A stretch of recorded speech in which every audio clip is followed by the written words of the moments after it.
ನಾನು ಈ ಮಾತಾಡಬೇಕಾದ್ರೆ ಯಾವುದೇ ವಿಧವಾದ ಸಣ್ಣ ಪುಟ್ಟ ತಪ್ಪು ಅಥವಾ ಲೋಪದೋಷ ಕಂಡು ಬಂದರೆ ಯಾರು ಕೂಡ ಅನ್ಯತಾ ಭಾವಿಸಬೇಡಿ. ಕಾರಣ ಏನಂದರೆ ನಾನು ಪರಿಸ್ಥಿತಿ ಒತ್ತಡಕ್ಕೆ ಸಿಲುಕಿ ಓದೋಕ್ಕಾಗಲೇ ಇಲ್ಲ.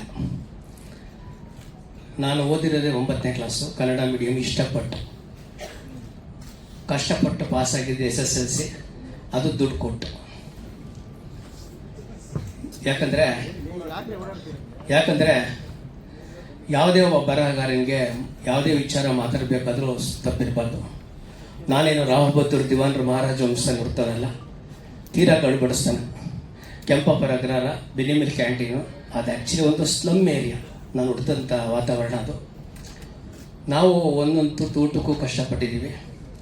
ರಾತ್ರಿ ಹೆಂಗಾಗುತ್ತೆ ಅಂತ ಗೊತ್ತಿಲ್ಲ.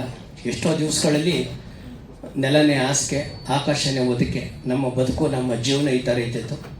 ನಮ್ಮದು ತುಂಬ ಕುಟುಂಬ, ಒಟ್ಟು ಎಲ್ಲ ಸೇರಿ 12 ಜನ. ತುಂಬ ಚಿಕ್ಕ ಮನೆ, ಭಾಳ ಸಣ್ಣ ಮನೆ ಅಂದರೆ ಎಲ್ಲ ಒಂದು ಕಡೆ ಯಾವುದಿಲ್ಲ ಬಿಡಿ, ಚಿಕ್ಕದು, ಭಾಳ ಚಿಕ್ಕ. 4 ಚೇರ್ ಹಾಕ್ಬೋದಾಗಿತ್ತು. ಅಂಥ ವಾತಾವರಣದಲ್ಲಿ ಬೆಳೆದವು ನಾನು. ತುಂಬ ಕಷ್ಟ. ಸಣ್ಣ ವಯಸ್ಸಲ್ಲೇ ತಂದೆ ಕಳ್ಕೊಂಡೆ. ಜೀವನ ಮಾಡೋದು ಭಾಳ ಕಷ್ಟ. ಯಾಕಪ್ಪ ಮಾಡೋದು ಅಂತಿರ್ಬೇಕಾದ್ರೆ ಹೀಗೆ ಒಂದು ಸಣ್ಣ ಏಜ್ನಲ್ಲಿ ನನಗೆ 11ನೇ ವಯಸ್ಸು ಅಂತ ಕಾಣುತ್ತೆ. ನಮ್ಮ ತಂದೆಯವರು ತೀರೋದ್ರು. ಇನ್ನೆಲ್ಲ ಜವಾಬ್ದಾರಿ ನಮ್ಮ ತಾಯಿ ಮೇಲೆ ಬಿತ್ತು. ನಮ್ಮದು, ನಮ್ಮ ತಂದೆದು, ತಾತಂದು, ತಲೆಮಾರದು ಯಾವುದೋ ಆಸ್ತಿ ಇರಲಿಲ್ಲ. ತೀರಾ ಬಡಸ್ತಾನ, ಅದು ಬದುಕಬೇಕಾಗಿತ್ತು. ಆ ಮನೆ ವಾತಾವರಣ ಬಿಡುವಂಥ ಸಂದರ್ಭ ಬಂತು. ಇವತ್ತು ಮುಖ್ಯವಾಗಿ ಒಂದು ಪುಸ್ತಕ ಬಿಡುಗಡೆ ಆಗ್ತಾಯಿದೆ. ನಾನು ಹೀಗೆ ಮಾತಾಡ್ತಾ ಡಬಲ್ ಆ್ಯಕ್ಟಿಂಗ್ ಮಾಡ್ತಾ ಇರ್ತೀನಿ. ನನ್ನ ಬ್ಯಾಕ್ಗ್ರೌಂಡು ಹೇಳ್ತಾ ಇರ್ತೀನಿ. ಇವತ್ತು ಸಭಾಂಗಣದಲ್ಲಿ ಸಭೆಗೆ ಬಂದಿರತಕ್ಕಂಥ ನಮ್ಮ ಪರಮ ಪೂಜ್ಯ ಕರಿಋಷಭ ದೇಶಿಕೇಂದ್ರ ಶಿವಯೋಗೇಶ್ವರ ಮಹಾಸ್ವಾಮಿಗಳು ಅವರೆಷ್ಟು ಒತ್ತಡದಲ್ಲಿದ್ದಾರೆ ಅಂದರೆ, ಇವತ್ತು 8 ಗಂಟೆಗೆ ಬಿಟ್ಟಿದ್ದಾರೆ. ಇವತ್ತು ಬೆಂಗಳೂರಲ್ಲಿ ಸಿಕ್ಕಾಪಟ್ಟೆ ಟ್ರಾಫಿಕ್ಕು, ವಿಪರೀತ ಟ್ರಾಫಿಕ್ಕು. ಆದರೂ ಮಾತು ಕೊಟ್ಟರು ಬರ್ತೀನಿ ಅಂತ. ನಮ್ಮ ರಾಜಣ್ಣ ಇದ್ದಾರಲ್ವಾ, ನಿಂಗೆ ಯಾಕಣ್ಣ, ಮಾಡ್ತೀನಿ ಹೋಗೋಣ, ಬೇಗ ಕಳಿಸ್ಕೊಡ್ಬೇಕು ಅಂಥೇಳಿ ಭಾಳ ಪ್ರಯತ್ನಪಟ್ಟು ಇವತ್ತು ಸ್ವಾಮೀಜಿಗಳು ಬಂದಿದ್ದಾರೆ. ನಮ್ಮ ಸ್ವಾಮೀಜಿ ಬಗ್ಗೆ ಹೇಳಬೇಕಾದ್ರೆ, ಅವರ ಭೇಟಿ ಸ್ನೇಹಿತನ ಕಡೆಯಿಂದ 9 ವರ್ಷಗಳ ಹಿಂದೆ ಆಯಿತು. ನಾನು ಬಹಳಷ್ಟು ನೊಂದಿದ್ದೆ. ಇಷ್ಟೇ ಹೇಳೋದು, ನೀನು ಧೈರ್ಯವಾಗಿರೋ ಎಲ್ಲ ಕೆಲಸ ಆಗುತ್ತೆ ಅಂತ. ಎಲ್ಲರೂ ಏನು ಹೇಳ್ತಾರೆ ಅಂದರೆ DKS ಅಂತ ಕರೀತಾರೆ. ಇವತ್ತು ನಿಮ್ಗೆ ಗೊತ್ತಿರಬೇಕು, DKS ಅಂದರೆ ಕರ್ನಾಟಕದ ಮುಖ್ಯಮಂತ್ರಿ. ಅದಕ್ಕೆ ನಮ್ಮ ಗುರುಗಳ ಆಶೀರ್ವಾದ ತುಂಬ ಇದೆ. ಸೀನಾ ಅಂತ ಕರೀತಾರೆ, ಶ್ರೀನಿವಾಸ್ ಅಂತ ಕರೀತಾರೆ. ಭಾಳಷ್ಟು ಇದು ಮಾಡ್ತಾರೆ. ತುಂಬ ಎಲ್ಲ ಕೆಲಸದಲ್ಲೂ ಭಾಗಿಯಾಗಿರೋದು. ಇವತ್ತು ನಮ್ಮ ಗುರುಗಳು ಒಂದು ಮಠ ಬಿಡಿಸ್ತಿದ್ದಾರೆ. ಅದು ನೊಣವಿನಕೆರೆ ಕಾಡು ಸಿದ್ದೇಶ್ವರ ಮಠ. ಆ ಮಠದಲ್ಲಿ ಇವತ್ತೆಲ್ಲ ತಮಾಷೆಗೆ ಹೇಳ್ತಾರೆ. ನಾನು ನನ್ನ ಮಗನಿಗೆ ಹೇಳ್ತಾ ಇರ್ತೀನಿ, ಯಾಕಂದರೆ ಆಸೆಯಿಂದ ಹೋಗಬೇಡಿ, ಆನೆ ಕಳ್ಕೊಬೇಕಾಗತ್ತೆ ಅಂತ. ಆನೆ ಅಂದರೆ ಆರೋಗ್ಯ, ನೆಮ್ಮದಿ. ಮೊದಲನೇದು ಆರೋಗ್ಯ. ಇನ್ನು ಮಿಕ್ಕಿದೆಲ್ಲ ಮನೆ, ಮಠ, ಆಸ್ತಿ, ಚಿನ್ನ, ಬೆಳ್ಳಿ, ವಜ್ರ. ಎಷ್ಟೋ ಜನಕ್ಕೆ ಇವತ್ತು ಆರೋಗ್ಯದಲ್ಲಿ ಬಹಳಷ್ಟು ಸಮಸ್ಯೆ ಇದೆ. ಇವತ್ತು ನಮ್ಮ ಗುರುಗಳು ಆನೆ ಸಾಕಿದ್ದಾರೆ, ಕುದುರೆಗಳು ಸಾಕಿದ್ದಾರೆ, ಹಸುಗಳು, ಕರುಗಳು ಸಾಕಿದ್ದಾರೆ, ವಿದ್ಯಾದಾನ ಮಾಡ್ತಾಯಿದ್ದಾರೆ. ಪ್ರತಿ ದಿವಸ ಅನ್ನದಾಸೋಹ ನಡೀತಾ ಇದೆ ಮಠದಲ್ಲಿ. ಇವತ್ತು ನನ್ನ ಮಾತಿಗೆ ಬೆಲೆ ಕೊಟ್ಟು ಇವತ್ತು ನನ್ನ ಈ ವೇದಿಕೆಗೆ ಬಂದು ನನ್ನ ಈ ಪುಸ್ತಕ ಬಿಡುಗಡೆ ಮಾಡೋಕ್ಕೆ ಒಪ್ಕೊಂಡಿರ್ತಕ್ಕಂಥ ಸ್ವಾಮೀಜಿಯವರಿಗೆ ಈ ವೇದಿಕೆ ಪರವಾಗಿ, ನಿಮ್ಮೆಲ್ಲರ ಪರವಾಗಿ ನಾನು ಈ ಸಭೆಗೆ ಸ್ವಾಗತ ಕೊಡ್ತಾ, ನನ್ನ ಸಣ್ಣ ಇದು ದಯವಿಟ್ಟು ನನ್ನ ಮಗ, ನನ್ನ ಶ್ರೀಮತಿ ಮತ್ತು ನಮ್ಮ ದಂಪತಿಗಳು ಎಲ್ಲರೂ 3 ಜನ ಬನ್ನಿ ದಯವಿಟ್ಟು ಪ್ಲೀಸ್. ಹೀಗೆ ಮಾತಾಡ್ತಾ ಎಲ್ರಿಗೂ ಪರಿಚಯ ಮಾಡಿಕೊಟ್ಬಿಡ್ತೀನಿ. ಎರಡೂ ಕೆಲಸ ಆಗುತ್ತೆ ಅದಕ್ಕೆ ಕೆಲಸ. ಹರ್ಷಪ್ಪಮ್ಮ,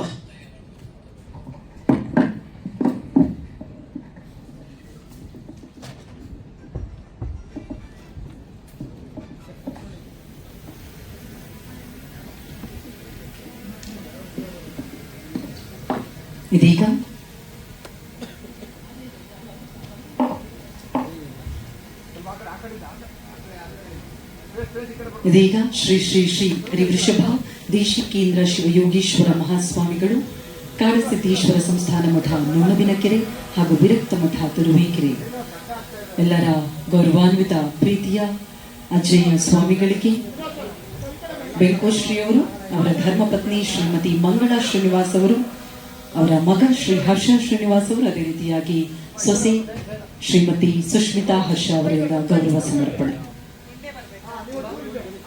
ಸರ್ ಮುಂದೆ ಕ್ಯಾಮರಾ ಫೋನು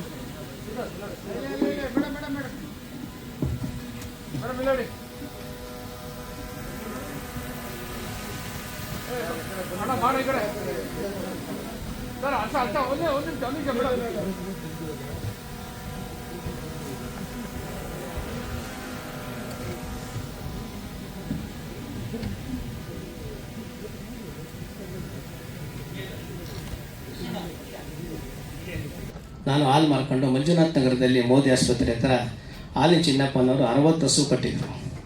ನಾನು ಒಂದೇ ಹಸು ನಾಟಿ ಹಸು ಕಟ್ಟಿದ್ದೆ. ಅದು ಕರು ಹಾಕಿ ಮೂರು ಹಸು ಆಯಿತು. ಅದು ಸಣ್ಣ 2 ಕರು ಆಯಿತು. ಆವಾಗ 11 ಲೀಟ್ರ್ ಹಾಲು ಹಾಕ್ತಿದ್ದೆ. ಹಾಲಿನ ಸೀನ ಅಂದರೆ ಭಾಳ ಫೇಮಸ್ಸು ಮಂಜುನಾಥ್ ನಗರದಲ್ಲಿ, ತುಂಬ ಹುಚ್ಚು. ಯಾರಿಗಾರು ಹಾಲಿನ ಸಿನಿಮಾನೆ ಯಾವುದನ್ನು ತೋರಿಸೋರು. ಕಾರಣ ಏನಂದರೆ 1980ನೇ ಇಸ್ವಿನಲ್ಲಿ ನಾನು ರಾಜ್ಕುಮಾರ್ ಸಂಘ ಮಾಡಿದ್ದು, ಅಭಿನವ ಆದಿಶೇಷ ರಾಜ ಅಭಿನವ ಸಂಘ ಅಂತ. ಅದು ರಾಜ್ಯೋತ್ಸವ ಮಾಡೋದು, ಗಣೇಶನ ಕೂಡಿಸೋದು, ದುಡ್ಡು ಕೊಟ್ಟವ್ರಿಗೆ ಹಾರ ಹಾಕೋದು, ದುಡ್ಡು ಕೊಡೋರಿಗೆ ಕಲ್ ತಗೊಂಡು ಓಡಿಸೋದು, ಹಿಂಗೆಲ್ಲ ಮಾಡ್ತಾಯಿತ್ತು. ಸಣ್ಣ ವಯಸ್ಸು, ಗೊತ್ತಿಲ್ಲ ನಮಗೆ, ಅವೆಲ್ಲ ಮಾಡಿದ್ರು. ಆ ಸಂದರ್ಭದಲ್ಲಿ ಆ ಸಂಘ ಉದ್ಘಾಟನೆ ಮಾಡಿದ್ದು ದಣಿ ಯಾರಪ್ಪ ಅಂದರೆ ನಮ್ಮ ಸಾರಾ ಗೋವಿಂದು ಮತ್ತು ಶಿವಶಂಕರ್ ಅಂತ. ಆಮೇಲೆ ಈ ಸಂಜೆ ವೆಂಕಟೇಶ್ ಇದ್ದಾರಲ್ಲ, ಇವರು ಅವತ್ತಿನ ಕಾಲಕ್ಕೆ ಅಂಬಾಸಿಡರ್ ಕಾರ್ 1980 ಅಂದರೆ ಇವತ್ತಿಗೆ ಫ್ಲೈಟ್ ಇದ್ದಂಗೆ ಅದು. ಆ ಫ್ಲೈಟಲ್ಲಿ ಬಂದು ಬೆಳಗ್ಗೆ ಇದ್ದರೆ ಎಲ್ಲ ಸಂಘ ಬೆಳಗ್ಗೆ ಇದೇ ಕೆಲಸ. ಅಖಿಲ ಕರ್ನಾಟಕ ಡಾಕ್ಟರ್ ರಾಜ ಅಭಿಮಾನಿ ಸಂಘದ ಅಧ್ಯಕ್ಷ ಅಂದರೆ ಸಾರಾ ಗೋವಿಂದು. ಆವತ್ತಿಂದ ಇವತ್ತರೆಗೂ ಅವ್ರ ಜೀವನ ಎಲ್ಲ ಬರೀ ಹೋರಾಟದಲ್ಲೇ ಕಳೆದವ್ರೆ. ಅವ್ರಿಗೊಂದು ಯಾವುದಾದ್ರು ರಾಜ್ಯದಲ್ಲಿ ಒಳ್ಳೆ ಸ್ಥಾನಮಾನ ಕೊಡಬೇಕು. ಅವ್ರಿಗೆ ಯಾರು ಕೊಡ್ತಾರೋ ಗೊತ್ತಿಲ್ಲ. ಸಿದ್ದರಾಮಯ್ಯ ಪಕ್ಕದವ್ರು ಇವರು, ಕಡೆ ಸಿದ್ದರಾಮಯ್ಯವ್ರ ಪಕ್ಕದವ್ರು ಇವರು. ದಯವಿಟ್ಟು ಈ ಸಂದರ್ಭದಲ್ಲಿ ಈ ಸಭೆಗೆ ಸಾರಾ ಗೋವಿಂದು ಸರ್ನ ಸ್ವಾಗತ ಬಯಸ್ತಾ ನಾನು ಈ ಸರ್ನ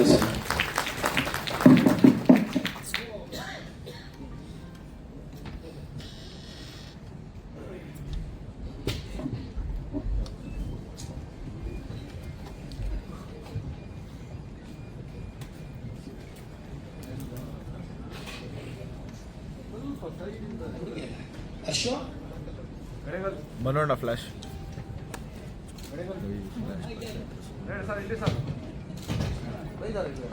ಕುಮಾರ್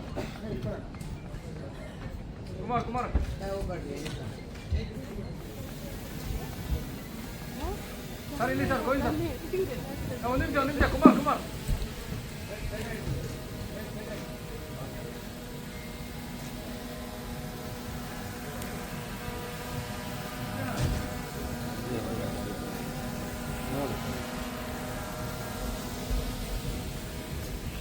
ಬೆಳಗ್ಗೆ ಎದ್ದೇಳೋದು, ಹಾಲೆಲ್ಲ ಕೊಟ್ಬಿಡೋದು. ಆವತ್ತಿಂದ ಇವತ್ತರೆಗೂ ನನ್ನ ದಿನಂಪ್ರತಿ ಕಾರ್ಯಕ್ರಮ ಬೆಳಗಿನ ಜಾವ 2:30ಗೆ ಎದ್ದೇಳ್ತೀನಿ. ರಾತ್ರಿ 8 ಗಂಟೆಗೆ ಸ್ವಿಚ್ ಆಫ್ ಮಾಡ್ತೀನಿ. 8 ಗಂಟೆ ಮೇಲೆ ಎಷ್ಟೇ ವ್ಯವಹಾರ ಇದ್ರೂ ಯಾವ ವ್ಯವಹಾರ ಇಟ್ಕೊಂಡಿಲ್ಲ. ಈ ಒಂದು ಸಂದರ್ಭದಲ್ಲಿ ಸಂಘ ಮಾಡ್ಕೊಂಡು ಕೆಲಸ ಮಾಡ್ತಿರ್ಬೇಕಾದ್ರೆ ಸಾಯಂಕಾಲ 4 ಗಂಟೆಗೆ ಎಲ್ಲ ಕೆಲಸ ಮುಗ್ದೋಗ್ಬಿಡೋದು. ದಿನ ಸಿನಿಮಾ ನೋಡ್ಬೇಕು. ನಾನು ಪ್ರತಿ ದಿವಸ ಸಿನಿಮಾ ನೋಡಬೇಕು, ನೋಡಿದ್ದೇ ನೋಡಬೇಕು. ಈಗ ವಾರಕ್ಕೆ 7-8 ಸಿನಿಮಾ ಬಿಡುಗಡೆ ಆಗುತ್ತೆ. ನಮ್ಮ ಟೈಮಲ್ಲಿ 3 ತಿಂಗಳಿಗೋ 4 ತಿಂಗಳಿಗೋ ಸಿನಿಮಾ ಬಿಡುಗಡೆ ಆಗೋದು. ನೋಡಿದ್ದೇ ನೋಡ್ತಾ ಇರೋದು. ಈ ಥರ ಎಲ್ಲ ಬರ್ತಾ ಇರಲಿಲ್ಲ.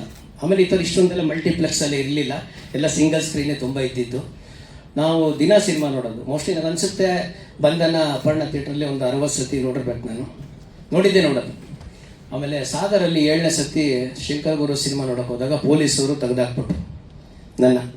ಕಾರಣ ಏನಂದರೆ ಕೈಕಾಲೆಲ್ಲ ಸ್ವಲ್ಪ ಇದಾಗಿತ್ತು, ಹಾಕ್ಕೊಳ್ಳೋಕ್ಕೆ ಬಟ್ಟೆ ಇಲ್ಲ, ಹಳೆ ಸೈಕಲ್ಲು. ಆ ಸೈಕಲ್ ನಮ್ಮ ಅಮ್ಮ ಕೊಡಿಸಿದ್ದು ಏನಕ್ಕೆ ಅಂದರೆ ಒಟ್ಟು ಪುಸ ಹುಲ್ತರಕ್ಕೆ.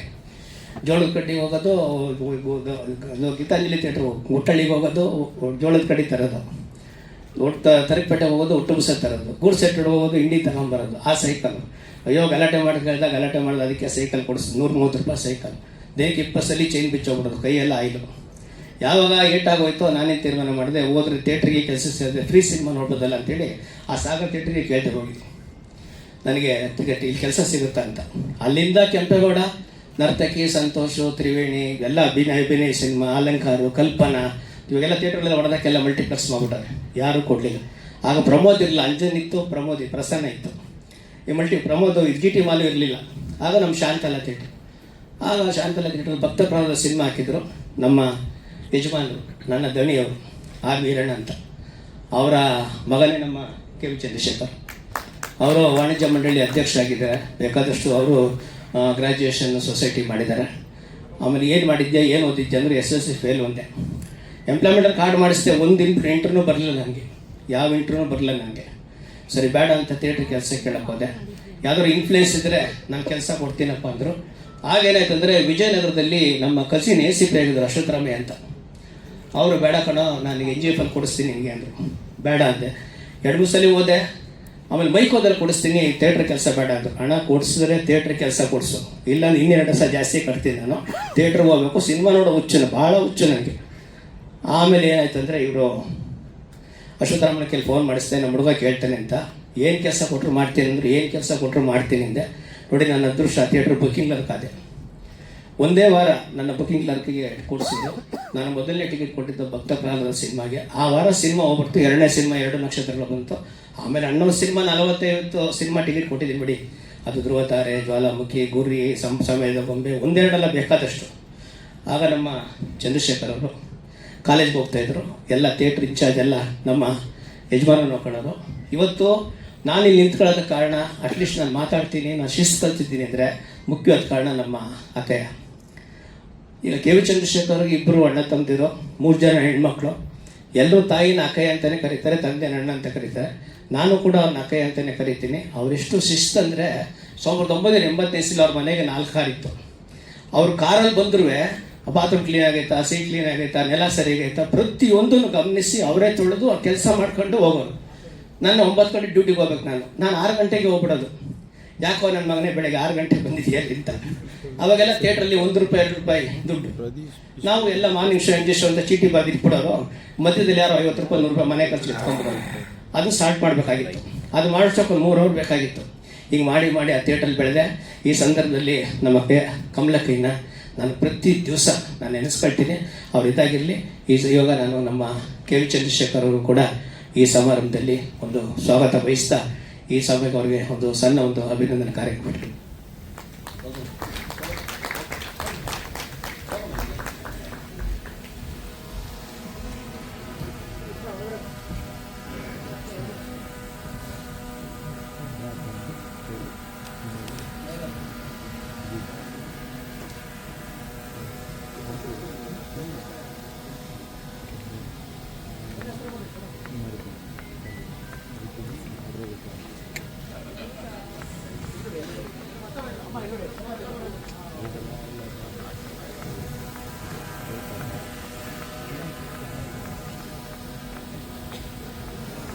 ಥಿಯೇಟ್ರಲ್ಲಿ ಕುತ್ಕೊಂಡು ನಾನು ಸಿಕ್ಕಾಪಟ್ಟೆ ಮಾತಾಡ್ತಿದ್ದೆ, ವಿಪರೀತ.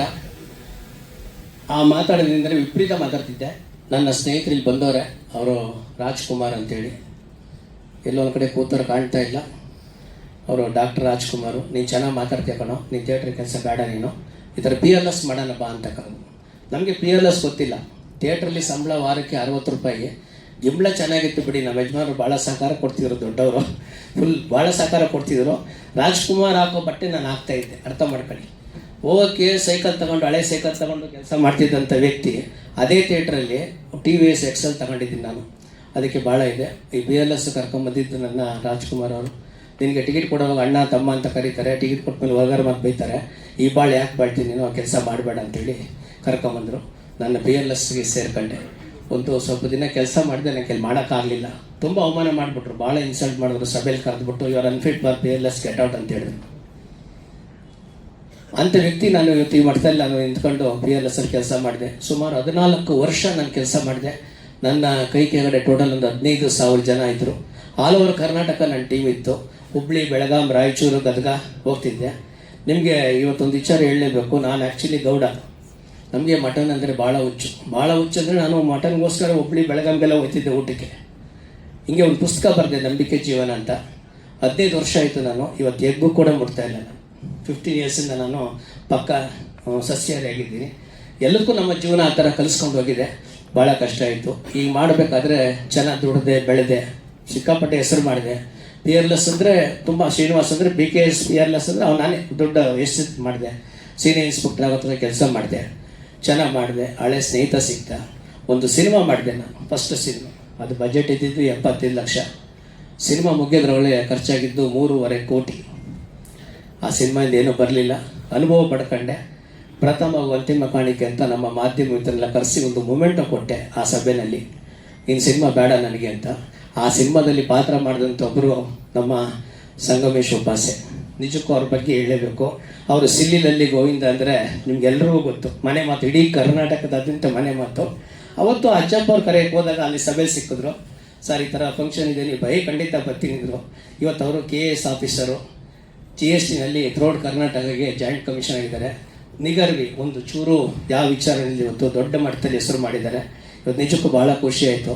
ಅವ್ರಿಗೂ ಕೂಡ ಈ ಸಮಾರಂಭಕ್ಕೆ ನಾನು ನಿಮ್ಮೆಲ್ಲರ ಪರವಾಗಿ ಸ್ವಾಗತ ಕೋರ್ತಾ ನಾನು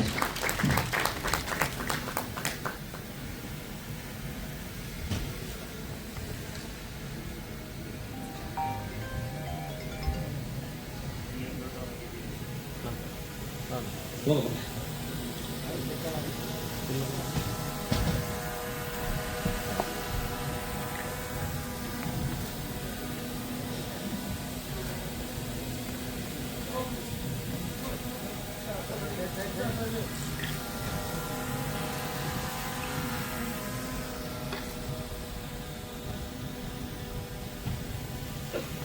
ಆ ಥಿಯೇಟ್ರ್ ಕೆಲಸಕ್ಕೆ ಸೇರಿದಾಗ ನನಗೆ ಬೊಮ್ಲಿಂಗೆ ಅಂತ ಮೇಷ್ಟ್ರು ನನಗೆ ಗೊತ್ತಿಲ್ಲ, ಯಾರು ಪರಿಚಯ ಇಲ್ಲ ನನಗೆ. ಅವರು ಸಿನಿಮಾ ನೋಡಬೇಕು ಅಂತ ಬಂದರು. ಅವತ್ತು SSLC ಎಕ್ಸಾಮ್ ಇತ್ತು. ನಮಗೇನಂದರೆ ಥಿಯೇಟ್ರಿಗೆ ಸೇರಿದ ಮೇಲೆ ನಮಗೆ ಗೊತ್ತಿಲ್ಲದೆ ನಮ್ಮ ಜೊತೆ ಅಹಂಕಾರ ಬಂದ್ಬಿಡ್ತು ತುಂಬ. ನಾನು ಗ್ರೇಟ್ ವಿಧಾನಸೌಧದಿಂದ ಟಿಕೆಟ್ ಫೋನ್ ಮಾಡೋರು, ಟಿಕೆಟ್ ಇಲ್ಲ ಇಟ್ರಿ ಅದು. ನಾವು ಯಾರಾದರೂ ಯಾವ ಮೇಲೆ ಆದರೂ ಟಿಕೆಟ್ ಇಲ್ಲ ಅಂದರೆ ಇಲ್ಲಿ ಇಲ್ದಿರೋ ಟಿಕೆಟ್ ಇಲ್ಲಿ ತಂದ್ಕೊಡೋಣ. ನಾವು ಈ ಉದಾಹರಣೆ ಏನಂದರೆ ಇವಾಗ 25ನೇ ತಾರೀಕು ಸಿನಿಮಾ ರಿಲೀಸ್ ಅಂದರೆ ನಾವು 15ನೇ ತಾರೀಕು ಟಿಕೆಟ್ ಕೊಟ್ಬಿಡ್ತಾಯಿದ್ದು 10 ದಿವಸ ಮುಂಚೆ. ಎಲ್ಲರಿಗೂ ಕೊಡ್ತಿದ್ದೋ 11 ವಾರ ಕೊಡ್ತಿದ್ದೋ. ಅವರು ಟಿಕೆಟ್ನ 15 ದಿನ ಇಟ್ಕೋಬೇಕಾಗಿತ್ತು. ನಮ್ಮ ಥಿಯೇಟ್ರ್ ಕೆಪಾಸಿಟಿ 983. ನಮ್ಮ KV ಚಂದ್ರಶೇಖರ್ ಗೊತ್ತಿಲ್ಲ. Balcony 192, second class 652, Gandhi class 139, 983 capacity.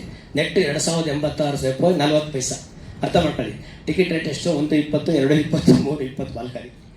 ಇದು ನಮ್ಮ 165ವರೆಗೂ ಮಾಡಿದ್ದೀನಿ. 5 ವರ್ಷಕ್ಕೆ ಅಷ್ಟು 10 ಪೈಸೆ 20 ಪೈಸೆ ಜಾಸ್ತಿ ಮಾಡ್ತಿದ್ದೆ, ಜಾಸ್ತಿ ಮಾಡಿರಲಿಲ್ಲ.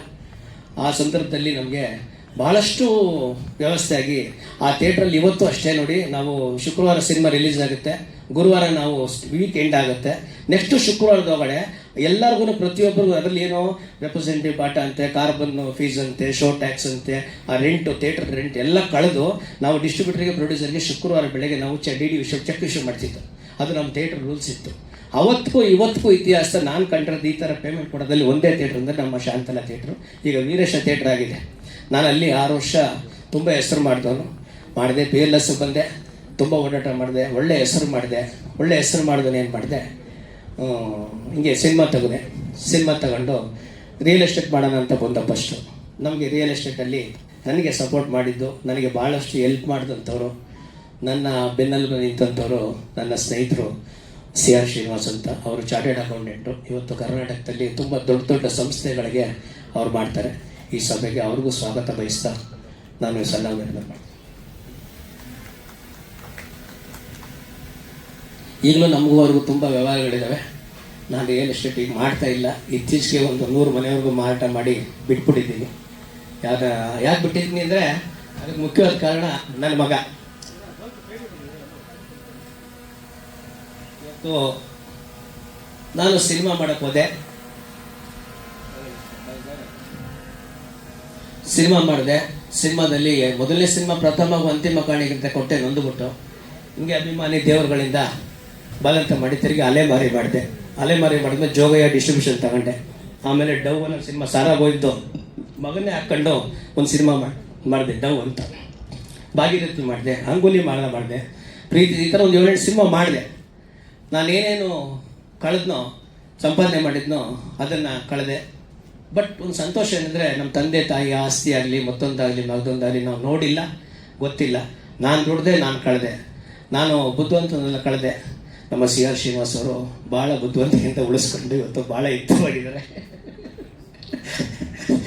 ಆದರೆ ನನಗೆ ಖುಷಿ ಏನಂದರೆ ಒಂದು ಆರೋಗ್ಯವನ್ನು ಮೇಂಟೈನ್ ಮಾಡ್ಕೋಬೇಕು, ಹೆಲ್ತಿಯಾಗಿರ್ತೀವಿ. ತುಂಬ ಕಳೆದೆ, ಬಟ್ ಕಾನ್ಫಿಡೆನ್ಸ್ ಕಳ್ಕೊಳ್ಳಿಲ್ಲ ನಾನು ಯಾವುದೇ ಕಾರಣಕ್ಕೂ. ಎಷ್ಟೇ ಕಳೆದ್ರು ನಾನು ದುಡ್ದೆ, ನಾನು ಕಳೆದೆ ಅಷ್ಟೇ.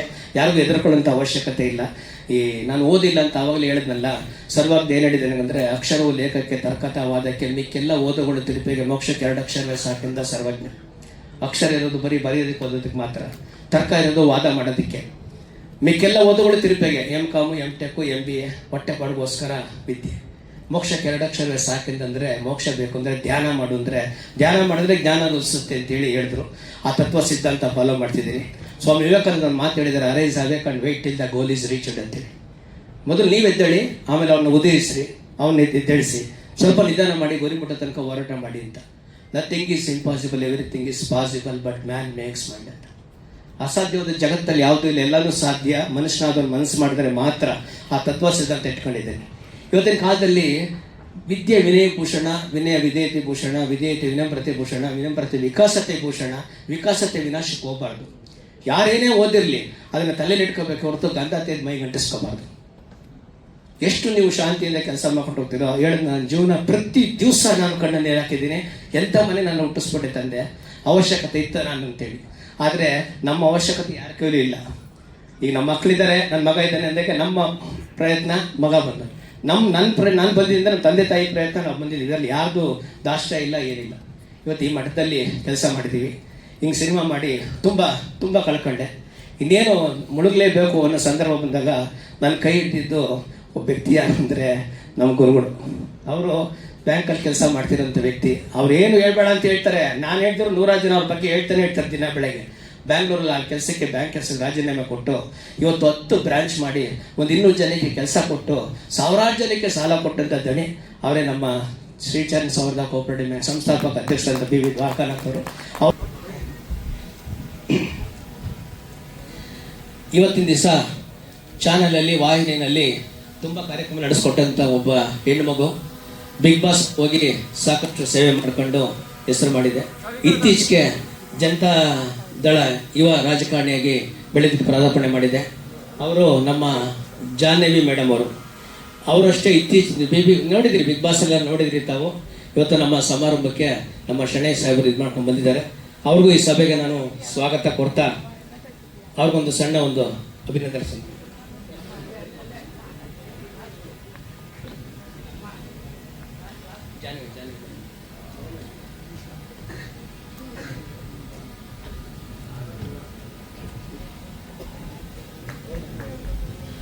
ಸ್ನೇಹಿತರೆ, ಇವತ್ತಿನ ದಿವಸ ನನ್ನ ಹೆಸರು ಹೇಳಿದ್ನಲ್ಲಾಗಲೇ ಶ್ರೀನಿವಾಸ ಅಂತಾರೆ, ಸೇನಾ ಅಂತಾರೆ, ಎಲ್ಲ ಹೇಳ್ತಾರೆ. ನಾನು ಆ್ಯಕ್ಚುಲಿ ಬೇಕ ಶ್ರೀನಿವಾಸ.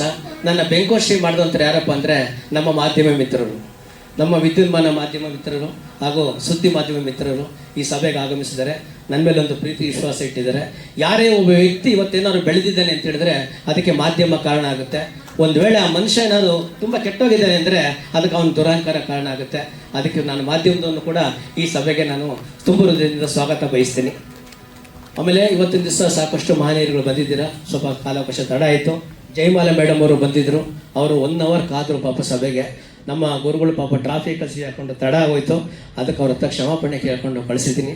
ಆ ಮೇಡಮ್ ಅವ್ರಿಗೂ ಈ ಸಭೆಗೆ ಒಂಥರ ಸ್ವಾಗತ ಬಯಸ್ತೀನಿ. ಈ ಸಮಾರಂಭ ಮಾತಾಡೋಂಥ ವಿಷಯಗಳು ಭಾಳಷ್ಟು ಇದ್ದಾವೆ. ನಾನು ಇಷ್ಟೇ ಹೇಳೋದು ಏನಪ್ಪ ಹೇಳ್ತೀನಿ ಅಂದರೆ, ಯಾರ ಮೇಲೂ ಡಿಪೆಂಡ್ ಆಗಬೇಡಿ. ಒಂದು ಪುಸ್ತಕ ಬರೆದ್ರು ಇವರು. ಆ ಪುಸ್ತಕಕ್ಕೆ ಏನಾದ್ರು ಹೆಸರಿಟ್ಟಿದ್ದಾರೆ ಅಂದರೆ ಕಾಫಿ ಟೇಬಲ್ ಬುಕ್ ಅಂತ ಇಟ್ಟಿದ್ದಾರೆ. ತುಂಬ ಚೆನ್ನಾಗಿ ಇಟ್ಟಿದ್ದಾರೆ. ಕತೆ ಆಯಿತು, ಯಾರಿಗೆ ಅರ್ಪಿಸ್ಬೇಕು ಅಂತೇಳಿ. ಕೊನೆಗೆ ಅವ್ರು ಹೇಳಿದ್ರು, ಇಲ್ಲ ನೀವು ತಂದೆ ತಾಯಿಗೆ ಅರ್ಪಿಸಿ ಅಂದರು. ನಾನು ಬೇಡ ಅಂತಂದೆ. ಗುರುಗಳಿಗೆ ಅರ್ಪಿಸಿ ಅಂದರು, ಬೇಡ ಅಂತಂದೆ. ಯಾರಿಗೆ ಅರ್ಪಿಸ್ಬೇಕು ಅಂತ ಹೇಳಿದಾಗ ನಾನೇನು ಬರೆದಿದ್ದೀನಿ ಅಂದರೆ ಒಂದಿನ ಟೈಮ್ ತಗೊಂಡೆ, ಅದು ನಾನು ಬರೆದೆ. ನನಗೆ ಸ್ವಲ್ಪ ಬರವಣಿಗೆ ಸ್ವಲ್ಪ ಹುಚ್ಚು ಜಾಸ್ತಿ. ಪುಸ್ತಕ ಓದ್ತೀನಿ, ತುಂಬ ಓದ್ತಿದ್ದೆ ನಾನು. ಅದು ಏನು ಬರೆದಿದ್ದೀನಿ ಅಂತ ಹೇಳಿದ್ರೆ, ಮನದಲ್ಲಿ 100 ಆಸೆ ಆಕಾಂಕ್ಷೆಗಳಿದ್ದರೂ ಶ್ರಮ ವಹಿಸಿ ದುಡಿಯದೆ ಅಶಕ್ತ ಪೋಷಕರ ಹಾಗೂ ಬಂಧು ಬಳಗದವರ ಸಹಾಯಕ್ಕೆ ಆಸರೆಗೆ ಯೋಚಿಸುತ್ತಿರುವ ಯುವ ಸಮುದಾಯಕ್ಕೆ ಅರ್ಪಣೆ. ಹಠ ಇದ್ದರೆ ಪಟ್ಟ, ಚಟ ಇದ್ದರೆ ಚಟ್ಟ. ನಾವೇನು ಕೆಲಸ ಮಾಡ್ತೀವೋ, ನಾವೇನು ಸಿದ್ಧಾಂತ ಇಟ್ಕೊಂಡಿದ್ದೀವೋ ಸಿದ್ಧಾಂತ ಮಾಡಬೇಕು. ಅವನಾಗಿಲ್ಲ, ಇವನಾಗಿಲ್ಲ, ಇವನು ಬಂದ, ಅವನು ಬಂದ. ಯಾರಿಗ್ಯಾರೂ ಸಹಾಯ ಮಾಡಲ್ಲ, ಯಾರ್ಯಾರೂ ಕರ್ಕೊಂಡು ಹೋಗಲ್ಲ, ಯಾರಿಗ್ಯಾರು ಅನ್ನ ಕೊಡೋಕ್ಕಾಗಲ್ಲ, ಯಾರು ಕಿತ್ಕೊಳ್ಳೋಕ್ಕಾಗಲ್ಲ. ನಿಮ್ಮ ಕೈಲಿ ಐತೆ. ದುಡಿಯೋದು ನಿಮ್ಮಿಷ್ಟ, ದುಡ್ಡು ಬರೋದು ಅದೃಷ್ಟ. ಬರೀ ದುಡ್ಡು ನೋಡಿದ್ರಾಗುತ್ತೆ, ಭಾಳ ನಷ್ಟ. ಯಾವುದೇ ಕಾರಣಕ್ಕೂ ನಿಮ್ಮ ಕೆಲಸ ನೀವು ಶ್ರದ್ಧೆಯಿಂದ ಮಾಡ್ಕೊಂಡು ಹೋದರೆ ಪ್ರತಿಯೊಬ್ಬರು ಬೆಳೆಯೋಕ್ಕೊಂದು ಅವಕಾಶ ಐತೆ. ನಾನು ನನ್ನ ಜೀವನದಲ್ಲಿ ಯಾರನ್ನೂ ನೋಡಲಿಲ್ಲ, ನನ್ನ ನೋಡಬೇಕು ಅಂತ ಪ್ರಯತ್ನ ಪಟ್ಟೆ. ಅದರಲ್ಲಿ ನಾನು ಯಾವಾಗಲೂ ಗೆದ್ದುಬಿಟ್ಟೆ. ಯಾಕಂದ್ರೆ ಸ್ವಂತ ಕಲ್ಯಾಣ ಮಂಟಪ ಮಾಡಿದ್ದೆ, ಹರ್ಷಮಾಲ್ ಅಂತೇಳಿ 3 ಸ್ಟಾರ್ ಹೋಟೆಲ್ ಮಾಡಿದ್ದೆ. ಬಸವೇಶ್ವರದಲ್ಲಿ ಬಂಗ್ಲೆ ಕಟ್ಟಿದ್ದೆ, ಒಳ್ಳೆ ಬಂಗ್ಲೆ ತಗೊಂಡಿದ್ದೆ. 2000 ವರ್ಷದಲ್ಲಿ 2 ಕೋಟಿ ಕೊಟ್ಟು ತಗೊಂಡಿದ್ದೆ ಮನೇನ. ಎಲ್ಲ ಕೊಟ್ಬಿಟ್ಟೆ ನಾನು. ಇವತ್ತೆಷ್ಟು ನೆಮ್ಮದಿಯಾಗಿದ್ದೀನಿ ಅಂದರೆ, ಬೇಕು ಅಂದರೆ ಬವಣೆ ಜಾಸ್ತಿ, ನೋವು ಜಾಸ್ತಿ. ಬೇಡ ಅಂದರೆ ಬಾಡಿ ಹಗರ ಆಗುತ್ತೆ. ಖುಷಿಯಾಗಿದ್ದೀವಿ, ಹೆಲ್ತಿಯಾಗಿದ್ದೀವಿ, ಹ್ಯಾಪಿಯಾಗಿದ್ದೀವಿ, ಇದು ಉಳಿಸ್ಕೊಂಡಿದ್ದೀವಿ. ಮಿಕ್ಕಿದ ವಿಚಾರನ ನಮ್ಮ ಕಂಡಕ್ಟ್ ಮಾಡಿಕೊಟ್ಟೆ. ಇಷ್ಟು ದಿನ ಇಷ್ಟೊತ್ತಕ್ಕೆ ಅವಕಾಶ ಕೊಟ್ಟಂತ ನನಗೆ ವೇದಿಕೆಗೆ ಎಲ್ಲರಿಗೂ ಹೊಂದಿಸ್ತಾ ನನ್ನ ಮಾತು ಮುಗಿಸ್ತೀನಿ. Thank you, thank you, thank you.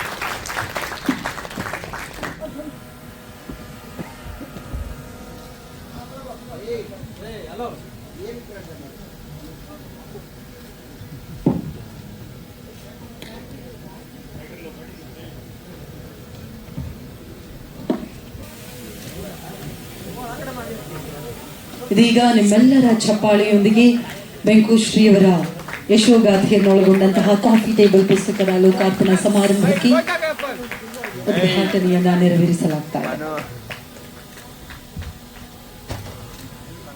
ಮನೋಣ್ಣ flash ಅಣ್ಣ. ಓಕೆ, ಮೇಡಮ್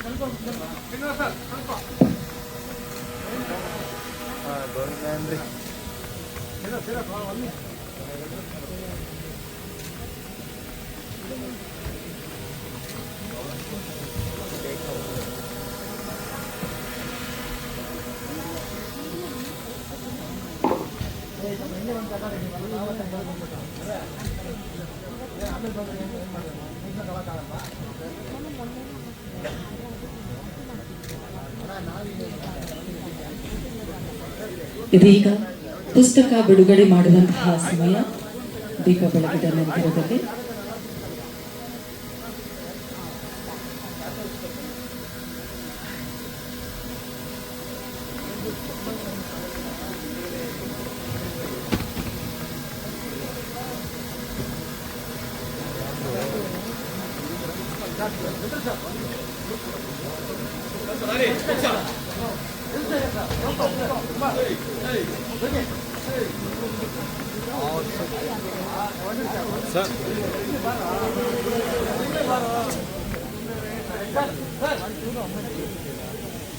ಯಾನ ಕಾಫಿ ಟೇಬಲ್ ಪುಸ್ತಕವನ್ನ ಇದೀಗ ಲೋಕಾರ್ಪಣೆಗೊಳಿಸಲಾಗಿದೆ.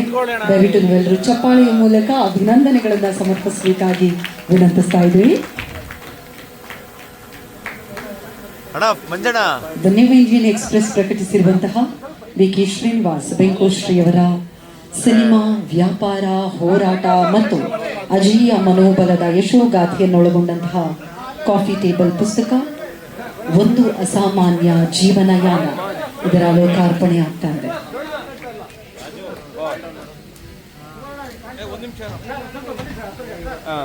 ಎಲ್ರಿಗೂ ವಂದನೆಗಳು. ಮತ್ತು ಇವತ್ತು ಈ ಪುಸ್ತಕದ ಮೂಲಕ ಅನಾವರಣಗೊಳ್ಳುತ್ತಿರುವ ಬೆಂಕೋಶ್ರೀಯವರಿಗೆ ವಿಶೇಷ ಅಭಿನಂದನೆಗಳು. ಅವರ ಇವತ್ತಿನ ಕಾರ್ಯಕ್ರಮದ ಕೇಂದ್ರ ಬಿಂದು. ನನಗೆ ಕೆಲವು ದಿನಗಳ ಹಿಂದೆ ಶಣೈ ಬಂದು ಹೇಳಿದರು, ವಿ.ಕೆ. ಶ್ರೀನಿವಾಸ್ ಅವರ ಬಗ್ಗೆ ಗೊತ್ತಲ್ವ, ನಾವೆಲ್ಲ ಸಿನಿಮಾ ಜರ್ನಲಿಸ್ಟ್ ಆಗಿದ್ದವರು. ಅವರ ಹಲವು ಸಿನಿಮಾಗಳ ಪ್ರೆಸ್ ಮೀಟಿಗೆ ಹೋಗಿದ್ವಿ, ಅವರ ಸಿನಿಮಾಗಳನ್ನು ನೋಡಿದ್ವಿ, ಅವ್ರ ಸಿನಿಮಾಗಳಲ್ಲಿ ಸಕ್ಸಸ್ ಆಗಿದ್ದು ನೋಡಿದ್ವಿ, ಕಷ್ಟಪಟ್ಟಿದ್ದು ನೋಡಿದ್ವಿ.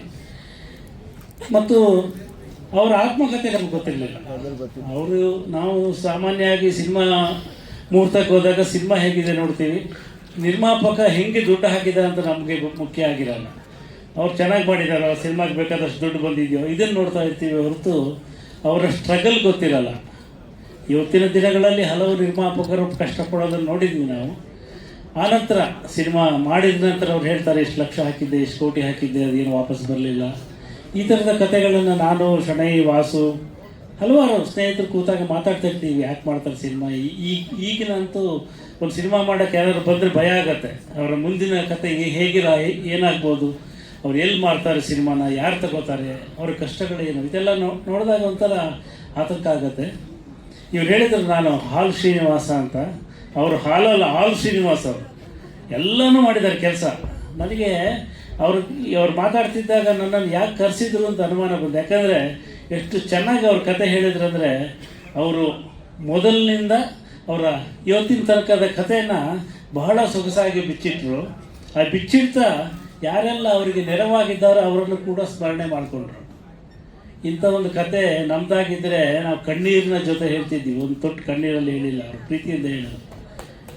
ನಾವೆಲ್ಲ ಹೇಳ್ತೀವಲ್ಲ, ಊಟಕ್ಕೆ ಅಂದರೆ ಜೀವನಕ್ಕೆ ಏನು ಬೇಕಂದರೆ ರೋಟಿ, ಕಪಡ, ಅವ್ರ ಮಕಾನ, ಇದು ಜಗತ್ತಿನ ನಿಯಮ.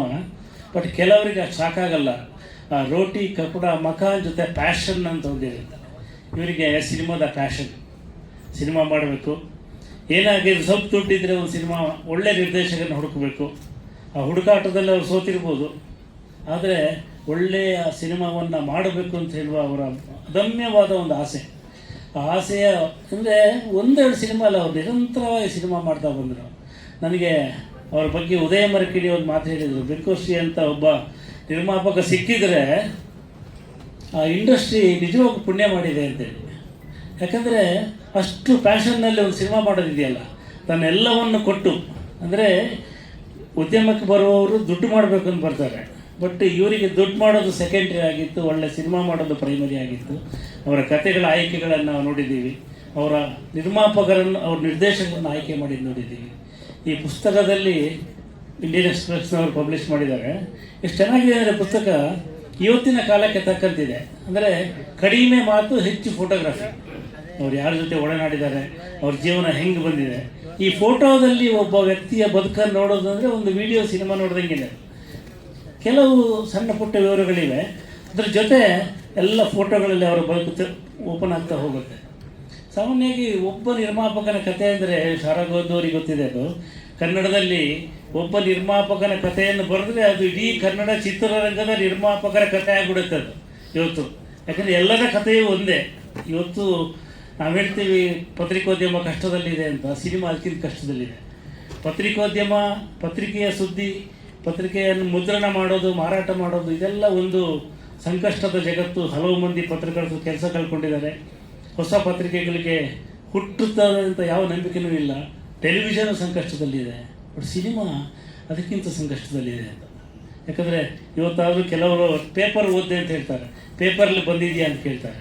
ಬಟ್ ಸಿನಿಮಾ ನಾನು ಇವತ್ತು ಮೆಟ್ರೋದಲ್ಲಿ ಓಡಾಡುವಾಗ ನೋಡ್ತೀನಿ, ಎಲ್ಲರೂ ಮೊಬೈಲಲ್ಲಿ ಬೇರೆ ಭಾಷೆಯ ಸಿನಿಮಾಗಳ ತುಣುಕನ್ನು ನೋಡ್ತಾ ಇರ್ತಾರೆ.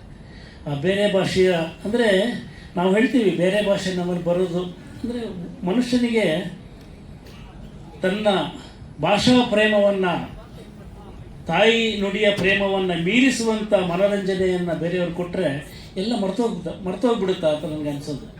ನಮ್ಮ ಭಾಷೆಯಲ್ಲಿ ಬರಲಿ, ನಮ್ಮ ಭಾಷೆದು ನೋಡೋಣ, ಸ್ವಂತ ಸಣ್ಣ ಒಂದು ಪ್ರೀತಿ ಕೂಡ ಇಲ್ಲದೆ ನಮ್ಮ ಎಲ್ಲ ನಿರ್ಮಾಪಕರನ್ನ ಕಡೆಗಣಿಸಿ, ನಿರ್ದೇಶಕರನ್ನ ಕಡೆಗಣಿಸಿ, ಚಿತ್ರರಂಗವನ್ನು ಕಡೆಗಣಿಸಿ ಕೇವಲ ಎಂಟರ್ಟೈನ್ಮೆಂಟ್ ಅಂತ, ಅದು ಭಾಳ ಒಳ್ಳೆಯದಲ್ಲ. ಅದು ನಾವು ಡಾಕ್ಟರ್ ರಾಜ್ಕುಮಾರ್ ಕೇವಲ ಎಂಟರ್ಟೈನ್ಮೆಂಟು, ಕೇವಲ ದುಡ್ಡು ಅಂತ ಆದರೆ ಅವರು ಯಾವತ್ತೋ ಪ್ಯಾನ್ ಇಂಡಿಯಾ ನಟರಾಗ್ತಿದ್ರು, ಬೇರೆ ಭಾಷೆಗೆ ಹೋಗ್ತಿದ್ರು.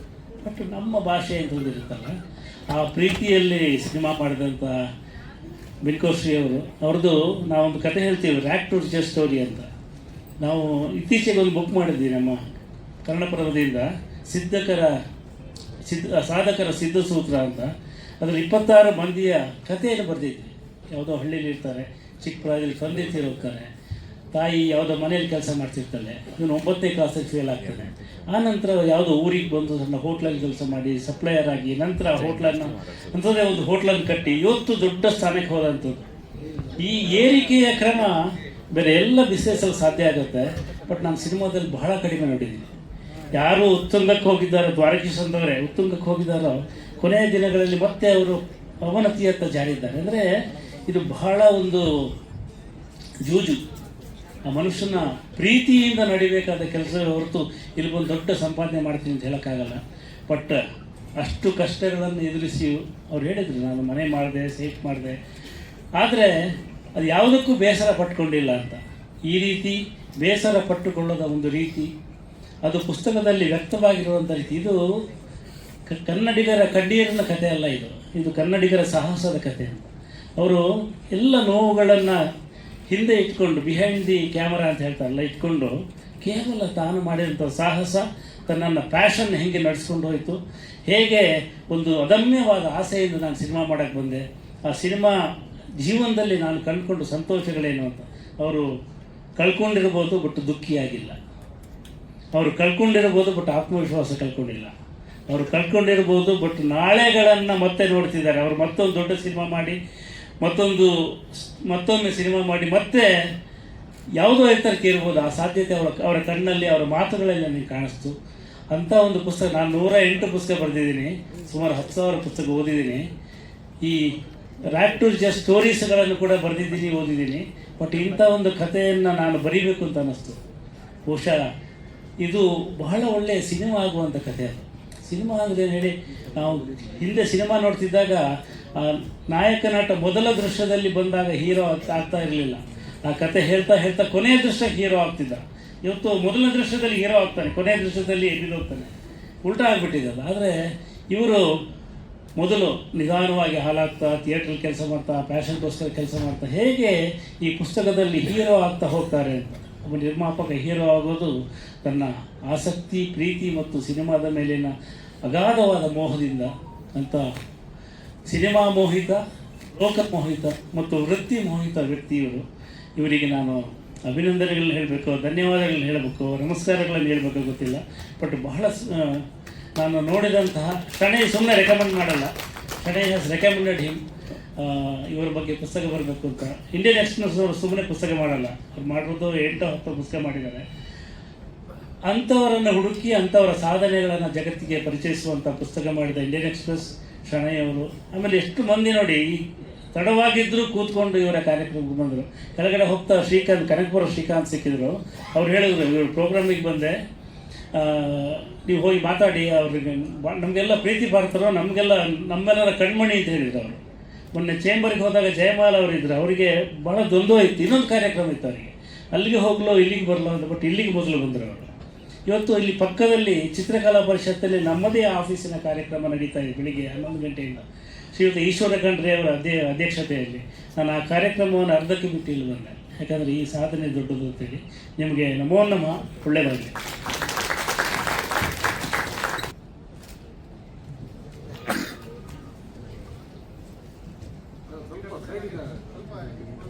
ರಾಜು ಸರ್, ಈ ಕಡೆ ಸರ್.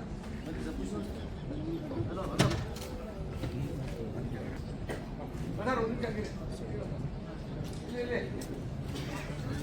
ಸರ್ ಫೋನು ಮತ್ತೊಮ್ಮೆ ಅಭಿನಂದನೆ.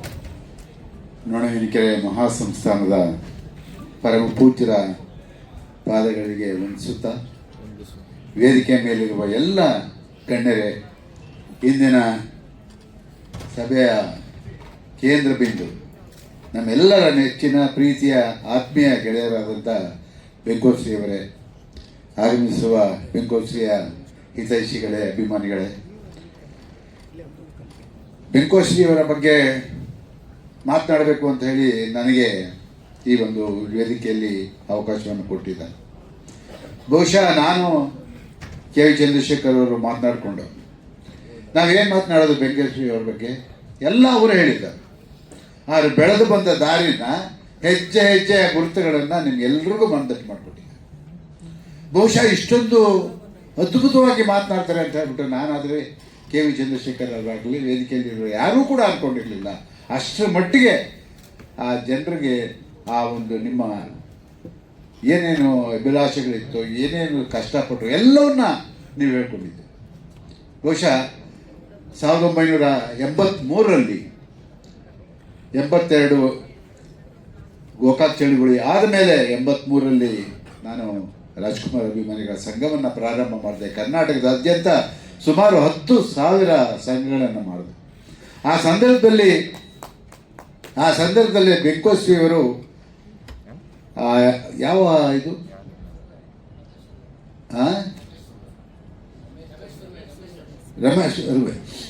ರಮೇಶ್ ಸುರ್ವೆ ಅವರು ಪತ್ರಕರ್ತರು, ಅವ್ರ ಜೊತೆ ಸೇರಿಕೊಂಡು ಇವರು ಒಂದು ಶಾಖೆಯನ್ನು ಪ್ರಾರಂಭ ಮಾಡಿದರು. ಆ ಉದ್ಘಾಟನೆಗೆ ನಾನು ಹೋದಂಥ ಸಂದರ್ಭದಲ್ಲಿ ಇವರ ಚಟುವಟಿಕೆ ನೋಡಿದೆ. ನಾನು ಒಂದು ರೀತಿ ಪಾದರಸ, ನನಗೆ ಬಹಳ ಖುಷಿ ಆಯಿತು.